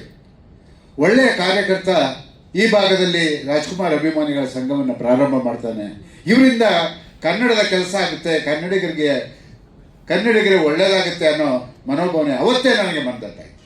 ಯಾಕೆ ಅಂತ ಹೇಳಿದ್ರೆ, ನೀವು ನಡ್ಕೊಂಡಂಥ ರೀತಿ, ನೀವು ಆ ಒಂದು ಸಮಾರಂಭದಲ್ಲಿ ನೀವು ನಡ್ಕೊಂಡು ಆ ಒಂದು ಚಟುವಟಿಕೆ ನೋಡಿದಾಗ ನನಗೆ ಅನಿಸ್ತು, ನೀವು ಬಹಳ ಎತ್ತರದ ಮಟ್ಟಕ್ಕೆ ಬೆಳೆಯುವಂಥ ವ್ಯಕ್ತಿ ನೀವು ಆಗ್ತೀರಾ ಅಂತ ಹೇಳ್ಬಿಟ್ಟು. ನಿಮ್ಮ ಆಕಾರ ಚಿಕ್ಕದಾಗಿರ್ಬೋದು, ಆದರೆ ನಿಮ್ಮ ವ್ಯಕ್ತಿತ್ವ ಇದೆಯಲ್ಲ, ಅದು ನಮಗೆಲ್ರಿಗೂ ಹೆಮ್ಮೆ. ಯಾಕೆ ಅಂತ ಹೇಳಿದ್ರೆ, ಆ ಎಲ್ಲ ಕಷ್ಟ ಸುಖ ನೋವನ್ನು ನೀವು ಅನುಭವಿಸ್ಕೊಂಡು ಇಷ್ಟು ಮಟ್ಟಿಗೆ ಬೆಳೆದಿದ್ರಿ. ಬಹುಶಃ ನಾವು ಅಷ್ಟೇ ನಿಮ್ಮ ಥರನೇ ಹಸುವಿನಿಂದ ಮತ್ತೊಂದಿಂದ ಬೆಳೆದಂಥವ್ರು ನಾವು. ಅದು ನಮಗೆ ಅರ್ಥ ಆಗುತ್ತೆ. ನಿಮ್ಮ ನೋವು ಏನಿದೆಯೋ ಅದು ನಮಗೆ ಅರ್ಥ ಆಗುತ್ತೆ. ಯಾಕೆ ಅಂತ ಹೇಳಿದ್ರೆ, ನಾವು ಅದೇ ದಾರಿಯಲ್ಲಿ ಬೆಳೆದು ಬಂದಂಥವ್ರು, ಗ್ರಾಮಾಂತರ ಪ್ರದೇಶದಿಂದ ಬಂದಂಥವ್ರು. ನೀವು ಅದು ನಾಗಮಂಗಲದಿಂದ ಬೆಂಗಳೂರಿಗೆ ಬಂದು ನನಗೆ ಇನ್ನೊಂದು ಖುಷಿ ಏನಂದರೆ, ನಡೆದು ಬಂದ ದಾರಿಯಲ್ಲಿ ಯಾರ್ಯಾರು ನಿಮ್ಮನ್ನು ಕೈ ಹಿಡಿದ್ರು, ಯಾರ್ಯಾರು ನಿಮಗೆ ಆಶ್ರಯವನ್ನು ತೋರಿಸಿದ್ರು, ಯಾರ್ಯಾರು ನಿಮ್ಮನ್ನು ಆ ಮಟ್ಟಕ್ಕೆ ಬೆಳಿಬೇಕು ಅಂತ ಆಸೆ ಪಟ್ಟರು ಅಂಥವರೆಲ್ಲನೂ ನೀವು ನೆನೆಸ್ಕೊಂಡ್ರಲ್ಲ ಇವತ್ತು. ಅದರಲ್ಲಿ ವಿಶೇಷವಾಗಿ ನಮ್ಮ ವೀರಣ್ಣವರು ಮತ್ತು ಅವರ ಶ್ರೀಮತಿಯವರು. ಯಾಕೆ ಅಂತ ಹೇಳಿದ್ರೆ, ವೀರಣ್ಣವರು ನಿಮಗೆ ಎಷ್ಟು ಆಶೀರ್ವಾದ ಮಾಡಿದಾರೋ ಅನೇಕ ಸಾರಿ ನನಗೆ ಬೈದ ಆಶೀರ್ವಾದ ಮಾಡಿದ್ದಾರೆ. ನೀನೊಂಥರ ಏನು ಈ ಬೆಂಗಳೂರಲ್ಲಿ ಯಾರನ್ನು ಬಿಡಲ್ಲ, ಹಂಗೆ ಓಡಾಡ್ತೀಯ ನೀನು, ಹಂಗೆ ಆ ಥರ ನನಗೆ ಹಿತೈಷಿಯಾಗಿದ್ದಂಥವರು ವೀರಣ್ಣವರು, ಅವರ ಶ್ರೀಮತಿಯವರು. ಇವತ್ತು ಅವೆಲ್ಲ ನಮಗೆ ನೆನಪು ಬರುತ್ತೆ. ಒಂದು ರೀತಿಯ ಹುಂಬ ಅಂತ ಹೇಳಿದ್ರೆ ತಪ್ಪಲಾಗಲ್ಲ. ಬೆಂಕೋಸಿವರು ಒಂದು ರೀತಿ ಹುಂಬ, ಏನು ಬೇಕಾದ್ರೂ ಮಾಡ್ತೇನೆ ಅನ್ನೋ ಒಂದು ಧೈರ್ಯ ಇದೆಯಲ್ಲ, ಅದಕ್ಕೆ ಒಂದು ಸಣ್ಣ ಉದಾಹರಣೆ ನಾನು ಕೊಡ್ತೀನಿ. ಅವರು ಈ ಮದ್ರಾಸ್ನಲ್ಲಿ ಮುರಳಿ ಸಿದ್ಧಲಿಂಗಯ್ಯನವ್ರ ಮಗ ಮುರಳಿ ಅಂತ, ಅವರು ದೊಡ್ಡ ಕಲಾವಿದ ತಮಿಳುನಾಡಲ್ಲಿ. ಅದನ್ನು ಹಾಕ್ಕೊಂಡು ಸಿನಿಮಾ ಮಾಡಬೇಕು ಅಂತ ಹೇಳಿಬಿಟ್ಟು ಇವರ ಇನ್ನೊಬ್ಬ ಸ್ನೇಹಿತ, ಅವ್ರ ಹೆಸರಾಕೋ ಹೇಳಲಿಲ್ಲ, ಪಚ್ಚಿ ಕೃಷ್ಣ ಪ್ರಸಾದ್, ಅವ್ರ ಹೆಸರು ಹೇಳಲಿಲ್ಲ. ಯಾಕೆಂತ ಹೇಳಿದ್ರೆ ಇವರ ಎಡಗೈ ಬಲಗೈ ಅವರೇ, ಅದಕ್ಕೆ ಕಾರಣ ನಾನು ಇರ್ಬೋದು. ಆದರೆ ಅವರು ನನ್ನನ್ನು ಕರ್ಕೊಂಡು, ನಿಮಗೆ ಅವರ ಪರಿಚಯ ಇದ್ದಾರೆ, ಮುರಳಿಯವರ ಶ್ರೀಮತಿಯವರು, ಆ ಒಂದು ದಿನಾಂಕವನ್ನು ಚಿತ್ರವನ್ನು ನೀವು ಕಾಲ್ ಶೀಟ್ ಕೊಡಿಸ್ಬೇಕು ಅಂತ ಹೇಳ್ಬಿಟ್ಟು ನನ್ನನ್ನು ಚೆನ್ನೈಗೆ ಕಳಿಸ್ಕೊಟ್ರು. ಜೊತೆಯಲ್ಲಿ ಅವ್ರು ಬರಲಿಲ್ಲ, ಅವ್ರ ತಂಡ ಕಳಿಸ್ಕೊಟ್ರು. ನಾನು ಹೋದಂಥ ಸಂದರ್ಭದಲ್ಲಿ ಎಲ್ಲ ಮಾತುಕತೆ ಆದಮೇಲೆ ಸುಮಾರು 1.5 ವರ್ಷದವರೆಗೂ ಅವರ ಕಾಲ್ ಶೀಟು ಸಿಗಲಿಲ್ಲ. ಇಲ್ಲ, ಖಂಡಿತ ಮಾಡ್ತೀವಿ, ಕನ್ನಡ ಪಿಕ್ಚರ್ ಮಾಡಬೇಕು ಅಂತ ಆಸೆ ಇದೆ, 1.5 ವರ್ಷ ಕಾಯಿರಿ ಅಂತ ಹೇಳಿದ್ರು. ಸರಿ, ಮುಗಿಸ್ಕೊಂಡು ನಾವು ವಾಪಸ್ ಬರುವಾಗ ಆ ಪಚ್ಚಿ ಮತ್ತು ಆ ಚಿತ್ರದ ನಿರ್ದೇಶಕ ಸಂತು ಅವರು ನನ್ನನ್ನು ಮನೆಗೆ ಕಾರಲ್ಲಿ ಡ್ರಾಪ್ ಮಾಡ್ತಾರೆ. ಡ್ರಾಪ್ ಮಾಡಿದಾಗ ರಾತ್ರಿ ಸುಮಾರು 11:30 ಆಗಿರುತ್ತೆ. ನಾವು ಚೆನ್ನೈನಿಂದ ಬಂದಾಗ ಆ ಬಾಗಿಲ ನನ್ನ ಮಗ ಓಪನ್ ಮಾಡಿ ಹೊರಗಡೆ ಬರ್ತಾನೆ.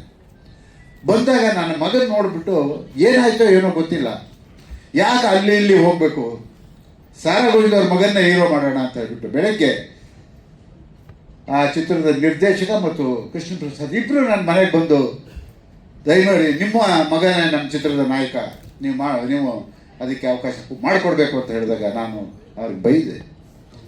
ಅವನು ಇನ್ನೂ ಓದ್ತಾ ಇದ್ದಾನೆ, ಅವನ ಆಕಾರ, ಅವನ ಹತ್ರ ಅದೇನೋ ಇರ್ಬೋದು, ಇನ್ನೂ ಓದ್ತಾ ಇದ್ದಾನೆ, ತಿಳುವಳಿಕೆ ಇಲ್ಲ, ದುಡ್ಡು ಹಾಕ್ತಾ ಇದ್ದೀರಾ, ದಯವಿಟ್ಟು ಯೋಚನೆ ಮಾಡಿ, ಬೇರೆ ಯಾರನ್ನಾದ್ರೂ ನಟರನ್ನ ಹಾಕ್ಕೊಂಡು ಮಾಡಿ ಅಂತ ಹೇಳಿದೆ. ಅದೇನು ಪ್ರೀತಿ, ಅದೇನು ವಿಶ್ವಾಸನ ನನ್ನ ಮೇಲೆ ಅವ್ರಿಗೆ ಗೊತ್ತಿಲ್ಲ. ಇಲ್ಲ, ನಿಮ್ಮ ಮಗನನ್ನು ನಾನು ಹೀರೋ ಮಾಡಬೇಕು ಅಂತ ಹೇಳಿ ನನ್ನ ಮಗ ಮಾಡಿದ್ದೆ ಮೊದಲನೇ ಹೀರೋ. ಇದು ಚಿತ್ರ ಡವ್ ಅಂತ ಹೇಳ್ಬಿಟ್ಟು ಆ ಚಿತ್ರದ ನಿರ್ಮಾಪಕರು ಬೆಂಕೋಸ್ಕರ. ಅವ್ರಿಗೆ ಯಾವ್ಯಾವ ಕ್ಷೇತ್ರ ಕೈ ಹಿಡಿತೋ ಗೊತ್ತಿಲ್ಲ, ಆದರೆ ಸಿನಿಮಾ ರಂಗ ಯಾಕೋ ಅವರ ಕೈ ಹಿಡಿಲಿಲ್ಲ. ಅದು ಒಂದು ಕಡೆ ನಮ್ಮೆಲ್ಲರಿಗೂ ನೋವು. ಯಾಕೆಂತ ಹೇಳಿದ್ರೆ ಅಷ್ಟು ಆಸೆ ಆಕಾಂಕ್ಷೆಗಳನ್ನು ಇಟ್ಕೊಂಡು ಚಿತ್ರರಂಗಕ್ಕೆ ಬರಬೇಕು, ನಾನು ದೊಡ್ಡ ನಿರ್ಮಾಪಕನಾಗಬೇಕು ಅಂತ ಹೇಳ್ಬಿಟ್ಟು ಕನಸ್ಕೊಂಡಂಥವ್ರಿಗೆ ಕೈ ಹಿಡಿಯುವುದು, ಅದು ನಮ್ಮೆಲ್ರಿಗೂ ನೋವು. ಆ ನೋವೇ ಇವತ್ತು ಬೆಂಕೋಶ್ರೀಯವ್ರನ್ನ ಈ ಮಟ್ಟಕ್ಕೆ ತಗೊಂಡು ಬಂದಿದೆ. ಯಾವುದೇ ಕ್ಷೇತ್ರದಲ್ಲಿ ಅವರ ಕೈ ಹಾಕಿದ್ರು ಕೂಡ ಆ ನಿಷ್ಠೆ ಇದೆಯಲ್ಲ, ಆ ನಂಬಿಕೆ ಇದೆಯಲ್ಲ, ನಾನು ಮಾಡ್ತೀನಿ, ಸಾಧನೆ ಮಾಡಿ ತೋರಿಸ್ತೀನಿ ಅಂತ ಇದೆಯಲ್ಲ, ಅದು ಬೆಂಕೋಶ್ರೀಯವರ ವ್ಯಕ್ತಿತ್ವ. ಎಷ್ಟೇ ಕಷ್ಟ ಇದ್ರೂ ಕೂಡ ಅವರಲ್ಲಿ ನಾನು ಯಾವತ್ತೂ ಕೂಡ ಆ ಕಳೆಗುಂದಿದ್ದನ್ನು ನಾನು ನೋಡಲಿಲ್ಲ. ನಗುತ್ತಾನೆ ಕಷ್ಟನ ಸ್ವೀಕಾರ ಮಾಡುವಂಥ ವ್ಯಕ್ತಿತ್ವ ಇದ್ದಿದ್ದು ಬೆಂಕೋಶ್ರೀ. ಯಾವತ್ತೂ ಬಹಳಷ್ಟು ನೋವುಗಳನ್ನ ಯಾವತ್ತೂ ಯಾರ ಕೈಲೂ ಹೇಳ್ಕೊಳ್ಳಿಲ್ಲ ನಾನು ಕಂಡಂಗೆ. ಅವರ ಶ್ರೀಮತಿ ಅಥವಾ ಮಕ್ಕಳ ಜೊತೆ ಏನೋ ಹಂಚ್ಕೊಂಡಿರ್ಬೋದು ಗೊತ್ತಿಲ್ಲ, ಆದರೆ ಹೊರಗಡೆ ಮಾತ್ರ ಎಲ್ಲೂ ಕೂಡ ಅದನ್ನು ಹೇಳ್ಕೊಳ್ಳಿಲ್ಲ. ಅದು ದೊಡ್ಡತನ. ಯಾಕೆ ಅಂತ ಹೇಳಿದ್ರೆ ಆ ನೋವು ಹೇಳ್ಕೊಂಡ್ರೆ ನಾವು ಸಮಾಜದಲ್ಲಿ ಕುಂದುತ್ತೀವಿ, ನಮ್ಮನ್ನು ಬೇರೆ ರೀತಿಯಲ್ಲಿ ನೋಡ್ತಾರೆ. ಅದಕ್ಕೆ ನೀವು ಅವಕಾಶ ಕೊಡಲಿಲ್ಲ. ಅದು ನಿಮ್ಮ ವ್ಯಕ್ತಿತ್ವ. ಆ ವ್ಯಕ್ತಿತ್ವವನ್ನೇ ಇವತ್ತು ನಿಮ್ಮನ್ನು ಇಲ್ಲಿವರೆಗೆ ಕರ್ಕೊಂಡು ಕೊನೆಗೆ ನೀವು ಒಂದು ಮಾತು ಹೇಳಿದ್ರಿ, ನಾನು ಸಂಪಾದನೆ ಮಾಡಿದೆ ಕಳ್ಕೊಂಡೆ, ಏನು ಮಾಡಿದ್ರು ಕೂಡ ನಾನು ಇವತ್ತು ಸುಖವಾಗಿದ್ದೀನಿ. ಇದು ಮನುಷ್ಯನ ಬೇಕು. ನಾನು ಅಂದ್ಕೊಂಡಿದ್ದೀನಿ ಅವರ ಆಶೀರ್ವಾದನೇ ನಿಮಗೆ ದೊಡ್ಡದು ಅಂತ ಅಂದ್ಕೊಂಡಿದ್ದೀನಿ. ಕೂತಿದ್ದಾರೆ ಪಕ್ಕದಲ್ಲಿ, ಅವರ ಆಶೀರ್ವಾದ ನಿಮಗೆ ತಲೆ ಮೇಲೆ ಇದೆ. ಖಂಡಿತವಾಗಿ ನೀವು ಇನ್ನೂ ಕೂಡ ಜೋಗಿ ಅವರು ಹೇಳಿದಂಗೆ ಇನ್ನೂ ಒಂದು ಒಳ್ಳೆ ಚಿತ್ರ ಮಾಡಿ, ನಾವೆಲ್ಲ ಇದ್ದೀವಿ. ನಾವೆಷ್ಟು ಖುಷಿ ಪಡ್ತೀವೋ ಗೊತ್ತಿಲ್ಲ, ಆದರೆ ನೀವು ಮಾತನಾಡುವಾಗ ಎಲ್ಲವನ್ನ ನೆನಪು ಮಾಡಿಕೊಂಡು ಕೆ.ವಿ. ಚಂದ್ರಶೇಖರ್ ಅವರು ನಮ್ಮ ಯಜಮಾನರು ಅಂತ ಹೇಳಿದಾಗ ಪಕ್ಕದಲ್ಲಿ ಕೂತಿರುವಂಥ ಅವ್ರ ಮಗನಿಗೆ ಎಷ್ಟು ಸಂತೋಷ ಆಗಿರಬೇಕು. ಅವರು ನನ್ನನ್ನು ಈ ಮಟ್ಟಕ್ಕೆ ಬೆಳೆಸಿದ್ರು ಅಂತ ಹೇಳಿದಾಗ ಅವರ ತಂದೆ ತಾಯಿ ಮೇಲೆ ಅವ್ರಿಗೆಷ್ಟು ಗೌರವ ಇರಬೇಕು, ನಿಮಗೆಷ್ಟು ಪ್ರೀತಿ ಇರಬೇಕು. ಇದು ರೀ ಮಾನವೀಯತೆ ಅನ್ನೋದು. ಅದು ಕರ್ನಾಟಕದಲ್ಲಿ ಎದ್ದು ಕಾಣುತ್ತೆ. ಯಾರೋ ಒಬ್ರು ಇಬ್ರು ಏನೋ ಹೇಳ್ಬೋದು, ಆದರೆ ಎಲ್ಲರೂ ಕೂಡ ಕರ್ನಾಟಕದಲ್ಲಿ ನಾವೆಲ್ಲ ಕೂಡ ಮಾನವೀಯತೆಯನ್ನು ಪಡ್ಕೊಂಡಂಥ ಜನ ನಾವು ಅಂತ ಹೇಳ್ಕೊಳ್ಳೋದಕ್ಕೆ ನಾನು ಹೆಮ್ಮೆ ಪಡ್ತೀನಿ. ಈ ಪ್ರೀತಿ ವಿಶ್ವಾಸವನ್ನು ನೀವೆಲ್ಲಿ ಕಾಣ್ಬೋದು ಅಂತ ಹೇಳಿದ್ರೆ ಕರ್ನಾಟಕದಲ್ಲೇ ಕಾಣೋದಕ್ಕೆ ಸಾಧ್ಯ. ಒಂದು ಕಡೆ ಕನ್ನಡದ ಬಗ್ಗೆ ಅಭಿಮಾನ, ಒಂದು ಕಡೆ ಹೊಟ್ಟೆಪಾಡು, ಇವೆಲ್ಲವನ್ನ ಸೇರಿಕೊಂಡು ಇಷ್ಟು ಮಟ್ಟಿಗೆ ಬೆಳೆದು ಒಬ್ಬ ನಾಗರಿಕನ ದೊಡ್ಡ ನಾಗರಿಕನಾಗಿ ನಿಂತಿದ್ದೀರಲ್ಲ, ಅದು ನಾನು ನಿಮ್ಮೆಲ್ಲರ ಜೊತೆಲಿ ನಾವೆಲ್ಲ ಜೊತೆಲಿರೋದಕ್ಕೆ ಅದು ಸಾರ್ಥಕ ಅಂತ ಹೇಳಿ ನಾನು ಅಂದ್ಕೊಂಡಿದ್ದೀನಿ. ಇವತ್ತೊಂದು ಪುಸ್ತಕ ಬಿಡುಗಡೆ ಆಯಿತು. ನೀವು ಎಲ್ಲ ಆ ಪುಸ್ತಕದಲ್ಲಿ ಎಲ್ಲವನ್ನೂ ಹೇಳ್ಕೊಂಡಿದ್ದೀರ. ಇಂಡಿಯನ್ ಎಕ್ಸ್ಪ್ರೆಸ್ನವರು ಜೋಗಿ ಅವ್ರು ಹೇಳ್ದಂಗೆ 7-8 ಪುಸ್ತಕ ಬಿಡುಗಡೆ ಮಾಡಿದರೆ ಅದರಲ್ಲಿ ಇದು ನನಗೆ ಬಹಳ ಖುಷಿ ಕೊಡ್ತು.